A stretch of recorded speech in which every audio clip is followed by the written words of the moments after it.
Hey everybody, it's Swankivy and welcome back to another Letters to an Asexual. This is going to be number 37. And before I get started, I will tell you that I actually had something other than a Letters to an Asexual segment in mind for my next video. I'm going to take kind of a retrospective look at some of my older videos and kind of talk about inclusivity and intersectional issues in the ace community using some of the mistakes and omissions that I made early on as a result of including mostly my own experience when talking about asexuality and how that's changed. But as much as I wanted to do that for my next video, I guess I'm kind of just angry today and feeling like ranting and just doing a simple video about somebody who pissed me off because something really awful happened in my state very, very recently, within the last 24 hours, I believe, and I'm just very upset and angry, so I think I will go the easy route and do something ranty today, and this is just so that my comments don't fill up with people asking what was it that happened. This is very close to the time that the gay club got shot up and a bunch of people died from a mass shooting, and it was in my state. It's like an hour away from me, and it's just heartbreaking, and I can't even deal with it. So anyway, going into my video, before I start, I will point out that I have a really cute hair bow, which is in ace flag colors. This was made by an Etsy artist whose shop is called The Craft in Our Coffee, and they make a ton of different pride bows and some fandom stuff and whatnot, so I would recommend checking them out. I will put a link to that shop in my info box if you want to go check them out. Just as an aside, if any of you guys are artists or creators of ace-related memorabilia or pride stuff, and you're interested in sending me something I can wear in one of my videos, I will give you a shout out, and just even if you're not interested in sending something to me just as a fun gift or something, I'm not looking for people to send me stuff, but people sometimes do that, and I have a P.O. box for that. But if you have a shop that you want me to mention somewhere, like, just let me know. But it's really fun to be able to support my fellow ace and ace ally artists who make stuff that can help us show other people who we are.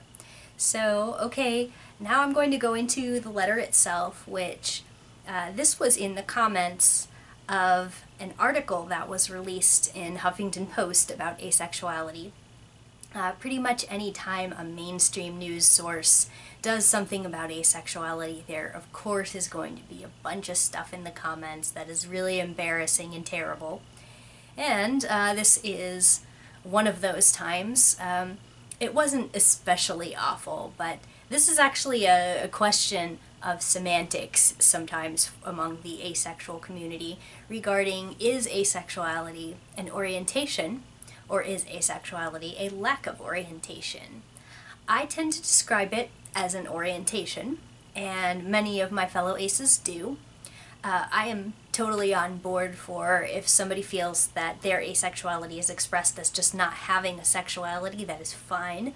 And I'm not saying any of the things that I'm saying in this video to take that away from you or tell you how you should conceptualize it or identify, but it is my opinion that asexuality works in the same place in our lives as a sexual orientation as does anybody else's sexual orientation. So I will go into that in detail in my response to this person.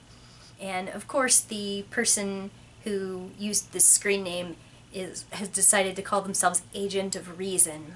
And people who make these arguments often tend to come from a position where they're claiming their reactions and their usually fairly emotional attachments to their opinions are based on reason and logic, so that's always fun, isn't it?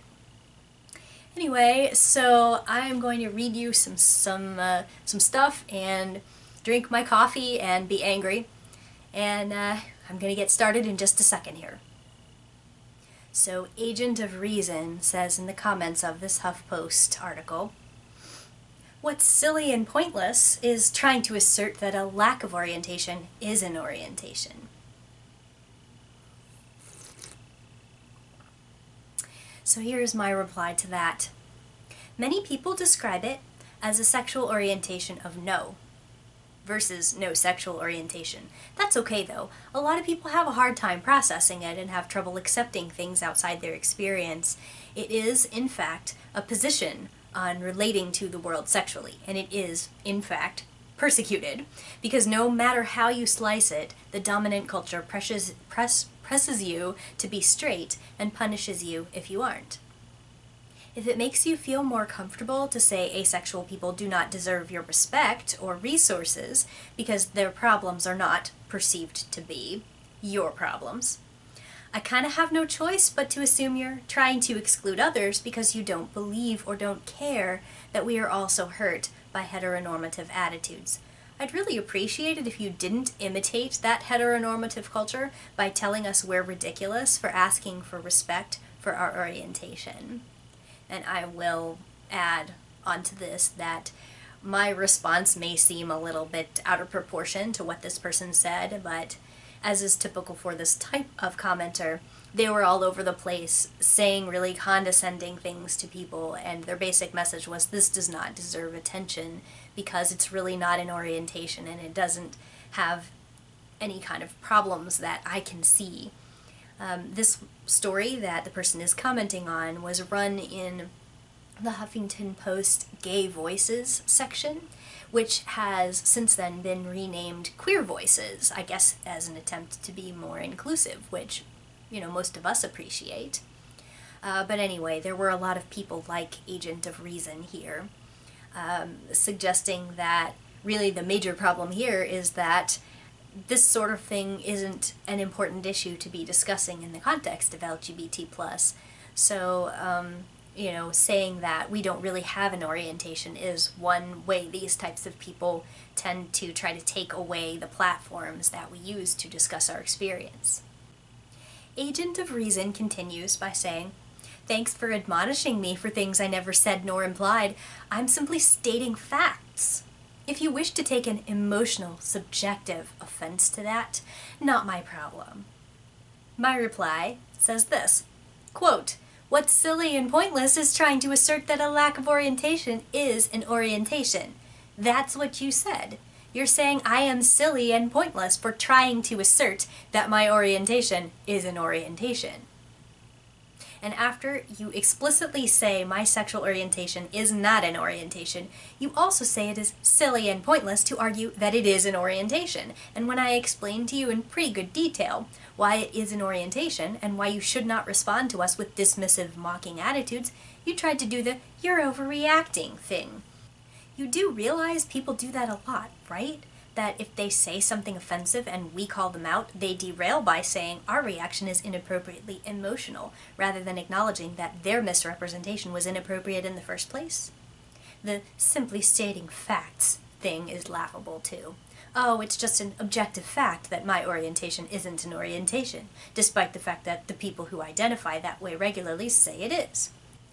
Your refusal to listen to the population whose opinion and experience is relevant and definitive of a subjective experience is what is not my problem.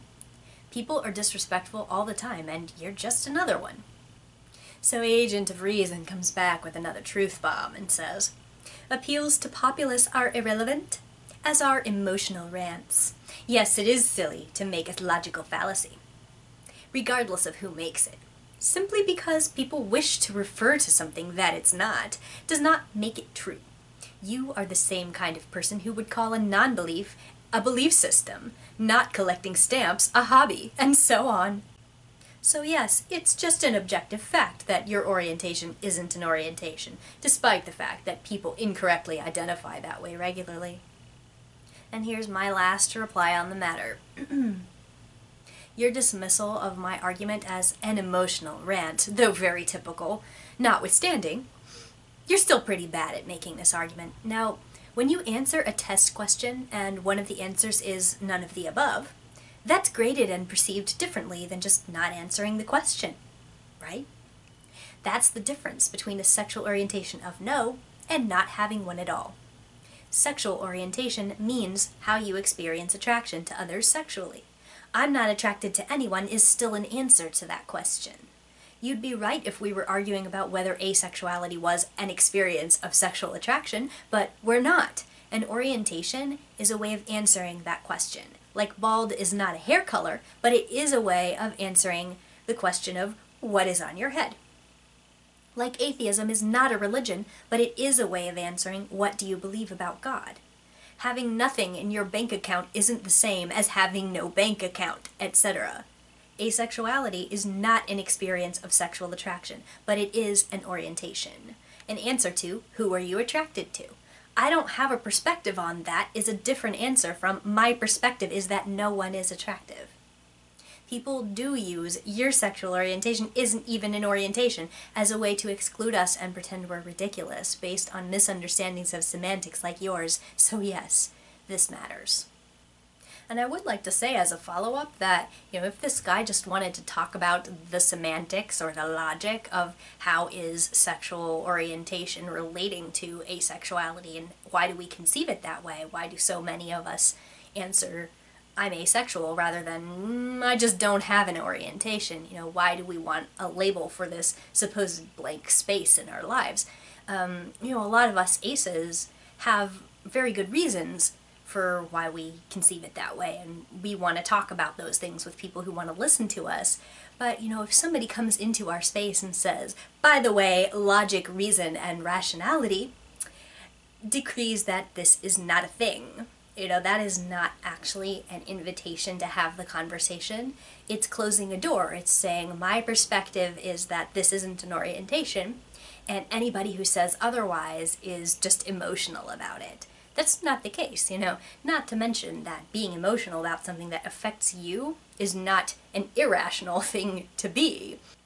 I think people who have an emotional reaction to something that personally affects them are not being, irrational. I don't think that rational and emotional are opposites in this situation. And I also think that people who do lack an emotional connection to the material may not be able to see clearly why it's important. If they're so divorced from it that it completely does not affect their life whatsoever, whether we call this an orientation or whether we want to talk about asexuality in queer spaces, then they may have no way to react constructively to why this matters to us. So saying that the only way to perceive these things objectively is to not have emotion about it, and that objectivity is the best way to perceive these things in a realistic, useful way, I think that that is discourse that we need to throw in the toilet right now.